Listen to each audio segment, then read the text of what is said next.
Hello, this is Jenny Clark with the Florida GovCon podcast, and today I've got with me the amazing Guy Timberlake, and we're going to talk about ethical stalking for government contractors, which is coming to the Florida GovCon Summit February 28th and March the 1st. So, Guy, how you doing today? I'm doing fantastic, Jenny. How about you? I'm doing great because you've just shown me all kinds of tricks that I didn't know. I can't wait to absorb more from you because there's so much to learn. So, Guy, you've been in this business for a while. Can you tell people a little bit about yourself and then talk about what ethical stalking means? Sure, absolutely. I guess I'm one of the old guys now. I actually started in the business back in the late '80s, and at the time was working for a company that supported the U.S. intelligence community, and originally didn't come into this business in a role of business development or capture. I was actually a tech working with equipment that was being manufactured in support of the intel community and special operations, and eventually made the move, migrated over to marketing and then sales support, and then finally sales and business development. So I'm celebrating 30 years in the business, and the last 14 of those have been running with my wife, the American Small Business Coalition, which is our venture, our family business to support companies doing work with the U.S. government, primarily small businesses, but we also do a lot of work with mid-tier and large companies as well. Well, I've been in government contracting for a long time. I kind of ended up in it when I moved to Huntsville, Alabama when I got married. And the only jobs in Huntsville are federal contracting jobs. And like you, I just absorbed what I could. I'm so excited to be able to meet you in person just in the next month. Now, I'm looking So, forward to it. Yeah, it's gonna be a lot of fun. yeah, so I meant to ask you ethical stalking. That sounds so cool. I mean, it sounds like espionage. Well, and that's honestly it. I don't want to say it was a joke, when we started it, but it was meant to be something that would kind of linger and cause people to scratch their head and ask questions. But ethical stalking for government contractors is our brand for all activities surrounding the business development life cycle. It is very specifically how to increase your company's ability to do business development, start to finish, from go-to-market assessments all the way through. It is meant to give you additional insights and context into the information that you're looking at. And so everything we do, the one-off courses that we do, like the ones I'll be doing at the summit, what you don't know about GovCon codes and contracts, and the FPDS-NG overview, are all meant to empower companies to not only be able to get access to more information they can use to make good decisions, to identify and track and ultimately win business opportunities. It's really meant to help them also streamline their processes where possible so that they can reduce the amount of time and the amount of money it takes to acquire business opportunities. Well, that's so important because the whole business development bid and proposal process has gotten so much more expensive for small businesses. It's such a large component of cost, and it's almost like they're getting up to bat, and it's like, how can you make it so they're going to hit more frequently and get where they really want to go? So it sounds like you put together some ways that they can really up their game. Well, and we've had a lot of success with this program. I mean, it's 9 years old now. It's gone through a number of changes. This is really its third iteration. We had put it to rest for a couple of years and come out with a new program, the Competitive Intelligence Boot Camp. What we found out is a lot of folks around the country knew what ethical stalking for government contractors was. They liked it, either whether they had been through it or not. And so we brought it back online. And I just got back from Dallas doing one of the sessions down there. And so we're going to be traveling around the country. I think I mentioned Atlanta, Seattle, San Diego, Minneapolis, Chicago, and obviously Dallas, doing boot camps, 2-day boot camps and blended learning boot camps in those areas, as well as in the DC metro area. But again, it's simply giving companies the ability to, be able to get the information they need so that they can make good decisions. And part of the trick being is there's a lot more information out there than people know. And whether they're getting it through a subscription service or they get it organically, the key is this, one, use the information, know it's there, understand how the current source of information you use helps you get to the point where you need to be. If your company has 10 items it has to prosecute to get to a bid, no bid decision, whatever you're currently using, how far does it get you? 3, 6, 7 of the way, and whatever that is, understand that there's more information out there that can help you round that out so you can get to where you need to be. And again, make higher probability calculations and higher probability opportunities that you're pursuing. Well, this does sound like a big game changer in sharing with people a different way to approach it that's really very methodical and very much built on success strategies you've implemented. Well, yeah, and give you an example. One of the things we talk about, and it's funny for me to have this talk about codes. One of the sessions that I'll be doing on Thursday at the conference, what you don't know about GovCon codes and contracts can hurt you, is really a play on words, and it came from early editions of Ethical Stalking for Government Contractors, when I started to realize that folks really didn't have a good idea about what NAICS codes were and how to use them or when to use them. And so I ended up talking to a lot of friends of mine who are contracting officers and others, and getting the lowdown on, kind of the proper usage, if you will, and what they really mean. And one of the things that I remembered is when I came into government contracting back in the 80s, NAICS codes didn't exist for the first 10 years I was in government contracting. So we learned under a different system, SIC codes and product service codes. And I don't know if I and others just thought PSC codes, went away, but they didn't. So product service codes are one of the things we talk about and give people an idea of the parallels and the differences between those codes, those classification systems, what their use cases are, and how to use them to beef up your market research and your pursuits. A lot of folks, last year when Alliant 2 came out, got a rude awakening with product service codes because they were going into Alliant 2 based on, being able to use past performance associated with NAICS codes, and GSA pulled a fast one and based it on product service codes.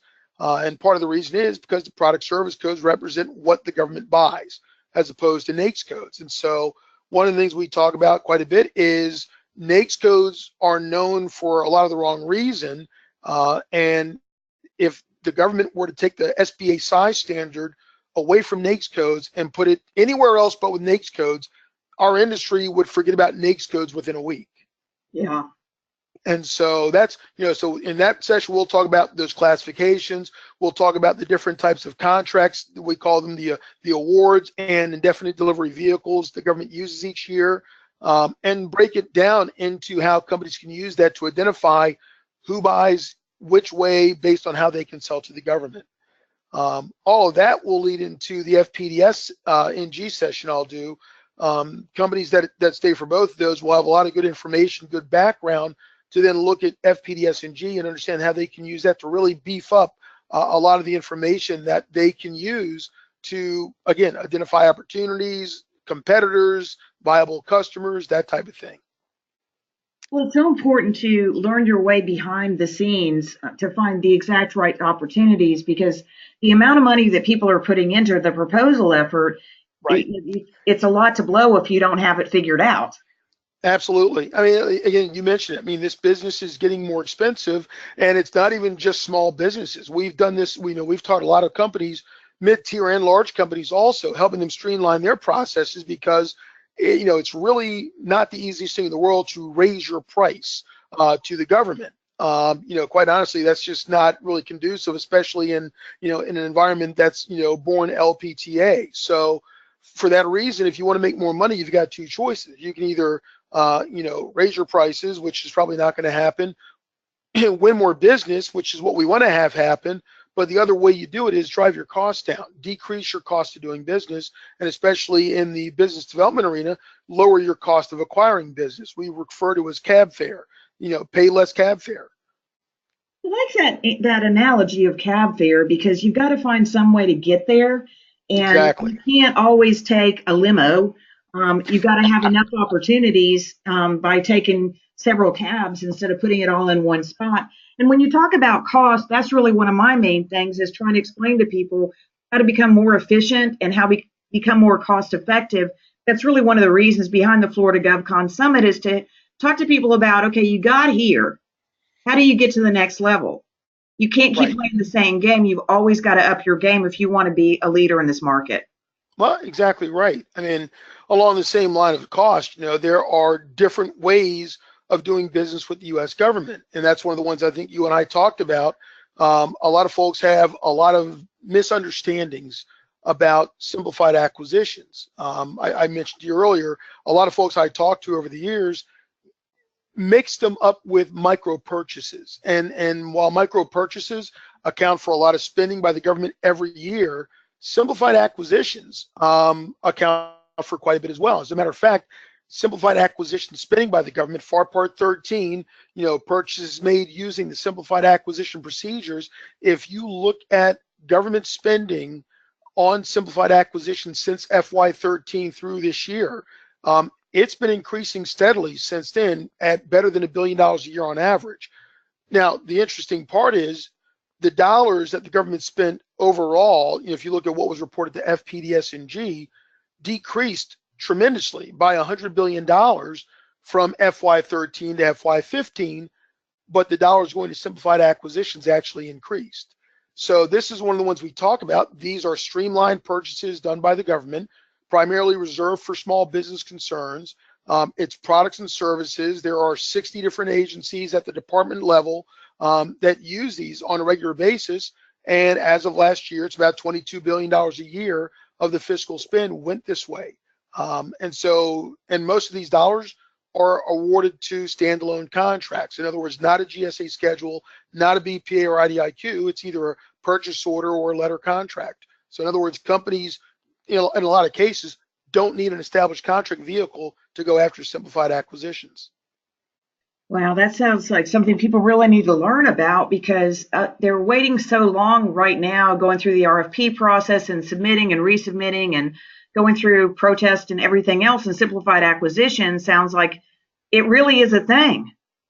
They take on, if you look at the government and a lot of the information they report, the last time I looked and talked to some of the cabinet level agencies, they're reporting roughly 30 to 60 days on average for simplified acquisitions, which is a heck of a lot shorter than pies for pretty much anything else. Oh my gosh. And so that's one of the keys. And so I think you and I have teed up a webinar we're going to do on February 7th for the folks that are registered for your conference. Well, and I'm really looking forward to that webinar, because it'll give people really a taste of what your training and information is like, how interactive you are, and how they can learn quickly in sessions with you. And I feel like the other part about it is you're bringing a new brand of training down here to Florida, for example, because we don't live, not everybody's in government contracting down here. So Sure. Having this event for the small businesses across the state gives an opportunity for them to do that without the travel and the trips to DC to try to learn this, because that's really where most of it's taught. And we're bringing together a unique group of speakers and sessions really to cover what I have found are the most important ones. So talk to me about the Simplified Acquisition webinar we're doing on February the 7th. Did you tell me we got to set aside 90 minutes for that? Yeah, I mean, I think the presentation, straight through with no Q&A ends up being about 65, 70 minutes long. And I usually, like to leave plenty of time for folks to ask questions, because this particular one is actually kind of a summary of a larger program I've done. So there's a program we have called Finding and Winning Simplified Acquisitions. And it's about a full day program. I've done this one for the Department of Energy at their annual conference a few times, and it's always been a big hit, even with the folks from government. Really like the way that we lay that information out. So this 15 reasons version of it is really kind of a Dave Letterman countdown. I take 15 key points, things that people need to know, companies need to know about simplified acquisitions that can pretty quickly help them understand, one, if it's relevant to them, how relevant is it to them, looking at things like which agencies use it, what are they buying, how much are they spending, and then what are some of the other associated rules and nuances of simplified acquisitions. We've had companies win business by following our advice from this and the other simplified acquisition courses. Well, that's what we want to do, is get people set up to win so they can start growing and have a more stable business that really sustains them. So I'm looking forward to getting people signed up for that. So I will be adding that to the website so that anybody that registers for the Florida GovCon Summit will be able to sit in on this special webinar and really get a taste of what they're going to be hearing when you're down here in Florida in real life, February 28th and March the 1st for Florida GovCon Summit. Yeah, and I would urge folks to, whether they sell products or services, to really tune in, not only for, the conference. I think it's going to be very useful for them there, but the webinar we're going to do on simplified acquisitions. A lot of folks think simplified acquisitions are heavily product laden. There are a ton of services purchased that way by the government, so it's something worth looking into. Well, it looks like you're going to give them everything they need to be successful. And then I'm also looking forward to finding out more about your road shows. Like I want to be on the one in Atlanta in May, if that's where you turn out to do it. Yep, I think we're going to end up doing one of the Ethical Stalking 2-day boot camps there. It's the one we just got back from doing in Dallas. And so Atlanta, I believe, is going to be probably our third stop of the year. I think we're going to probably hit either San Diego or Seattle in March. And then every other month we'll be in the DC metro area doing our stuff here. But yeah, I think we're going to hit Atlanta then, and we'll be working at the WeWork location, one of them in Atlanta. But yeah, we're going to work on getting that date locked up pretty quickly. And the boot camps are great. It's a lot of information. It's 2 full days, unless it's our blended learning workshop. Then it's actually online learning through our learning management system. Then a one day session. But it's going to be a lot of good information that comes across in that, though. Well, I'm really looking forward to it. And so, what's the best way to contact you, Guy? Folks can reach out to me electronically. They can get me on email, gtimberlake@theaspc.org. They can also call us direct at 410-381-7378. And I'm on LinkedIn and Twitter, so I'm not hard to find.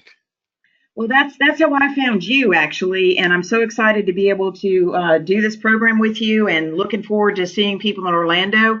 Again, it's February 28th and March the 1st, and it's going to be a really big show. I'm looking forward to it. Like I told everyone, when I'm all said and done in the Florida GovCon Summit, I'm going to Disney World if my daughter doesn't kick my tail. Oh, good. Well, that'll be fun, and that's part of the reason we wanted to have in Orlando, because what could be better if you're coming from the cold north and be in Orlando February 28th and March the 1st? It's going to be exactly.